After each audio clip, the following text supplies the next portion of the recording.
Tiago, capítulo 2. Hoje vamos dar continuação à nossa leitura abençoada da Bíblia Sagrada. Lembrando que estamos lendo, um capítulo por dia aqui. Vamos ler a Bíblia toda. E eu quero que você seja o meu companheiro, a minha companheira de leitura aqui da Bíblia, Porque a palavra de Deus, ela nos sustenta. Se você tem a sua Bíblia aí, já abre ela em Tiago, capítulo 2. Se você não tem, vai estar passando aqui na tela para você acompanhar comigo a leitura, tá bom?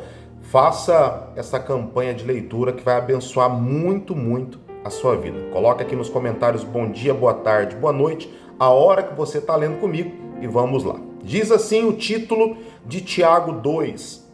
Não se deve fazer acepção de pessoas. Meus irmãos, não tenhais a fé em nosso Senhor Jesus Cristo, Senhor da glória, em acepção de pessoas. Se, portanto, entrar na vossa sinagoga algum homem com anéis de ouro no dedo, em trajes de luxo, e entrar também algum pobre andrajoso, e tratardes com diferença o que tem o traje de luxo, e lhe disserdes, tu assenta-te aqui em um lugar de honra, e disserdes ao pobre, tu fica ali em pé, ou assenta-te aqui embaixo do estrado dos meus pés, Não fizeste distinção entre vós mesmos, e não vos tornaste juízes, tomando de perversos pensamentos?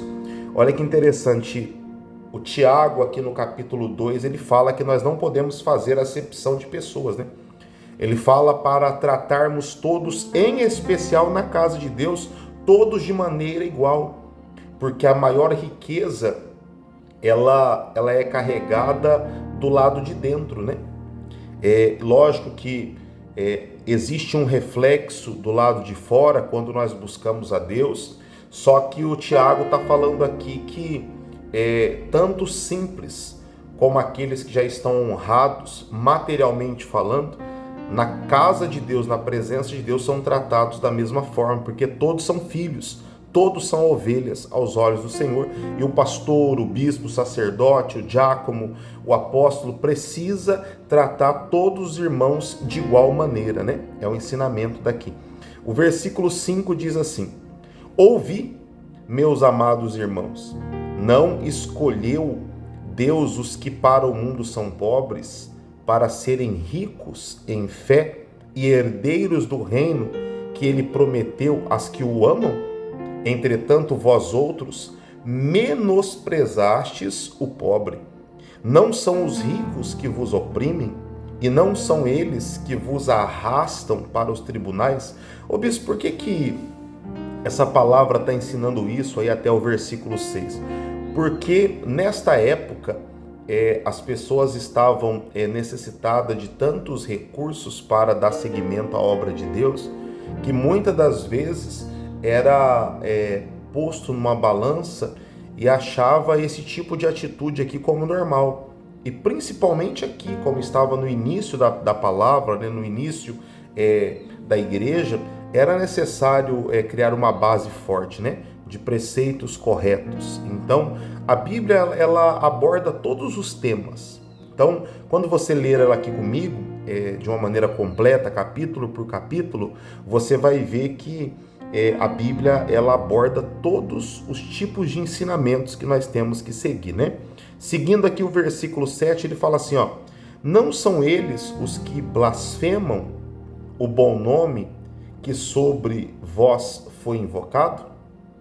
Se vós, contudo, observais a lei régia segundo a Escritura, amarás o teu próximo como a ti mesmo. Fazei bem. Se todavia fazeis acepção de pessoas, cometeis pecado, sendo arguidos pela lei como transgressores. Pois qualquer que guarda toda a lei, mas tropeça em um só ponto, se torna culpado de todos. Portanto, aquele que disse não adulterarás, também ordenou não matarás. Ora, se não adulteras, porém matas, vens a ser transgressor da lei. Fala de tal maneira e de tal maneira procedei, como aqueles que hão de ser julgados pela lei da liberdade. Porque o juízo é sem misericórdia, para com aquele que não usou de misericórdia. A misericórdia triunfa sobre o juízo. Deus está sempre nos ensinando, né? Ele está falando que nós temos que obedecer a lei de uma maneira completa. Só que para nós, seres humanos, é impossível.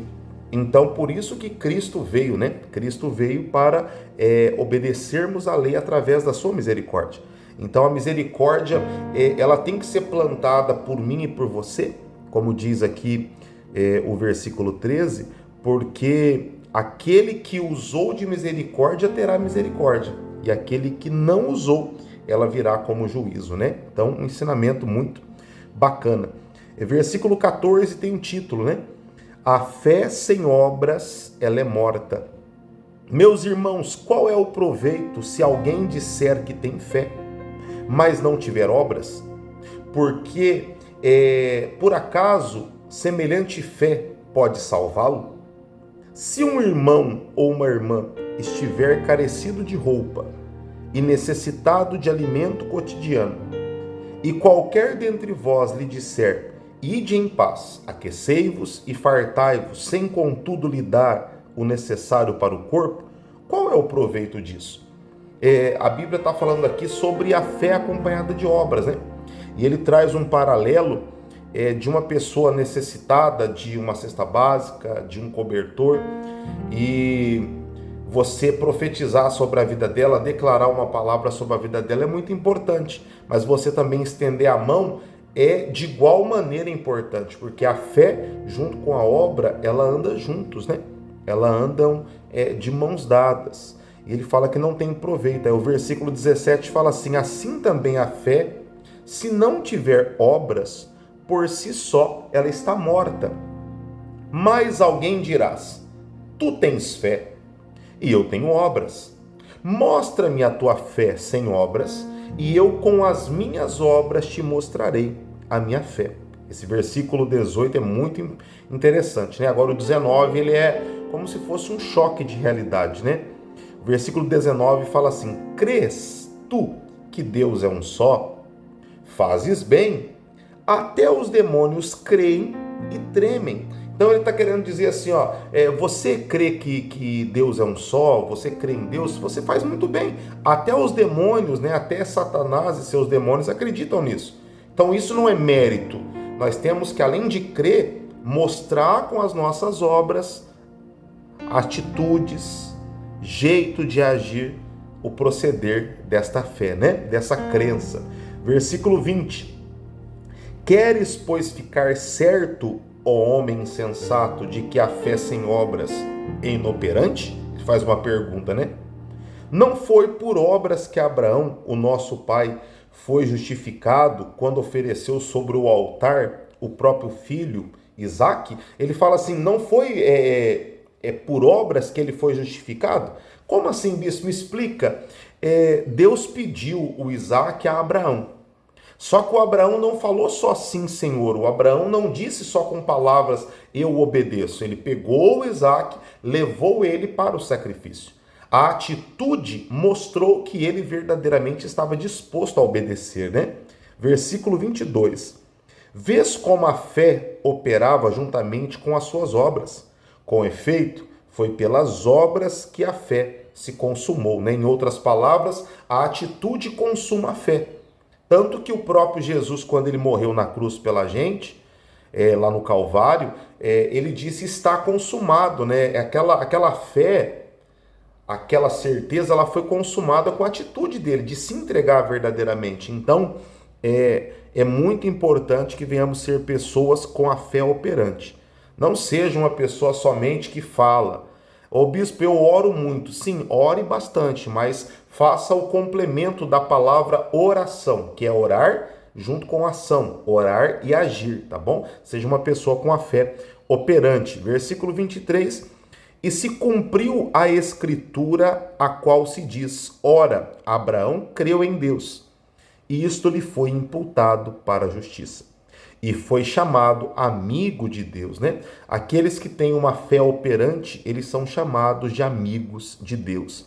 Versículo 24: verificais que uma pessoa é justificada por obras e não por fé somente, né?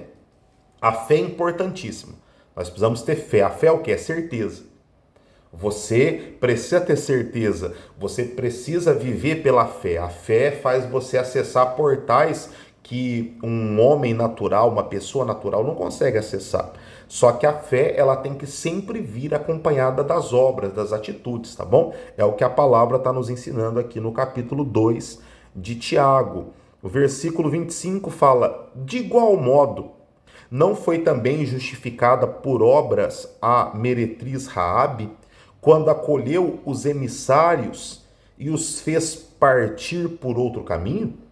Porque assim como o corpo sem espírito é morto, assim também a fé sem obras ela é morta. Que maravilha, né?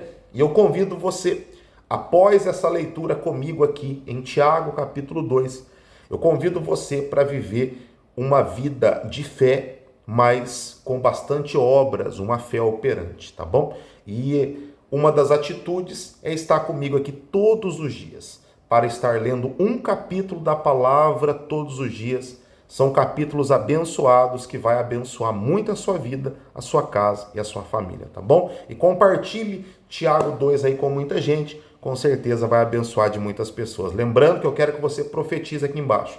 Até amanhã, bispo, porque amanhã vamos estar aqui lendo Tiago capítulo 3. Amanhã vamos ver que devemos cuidar, ter muito cuidado com a nossa língua, tá bom? Com as palavras. Até amanhã, que Deus te abençoe.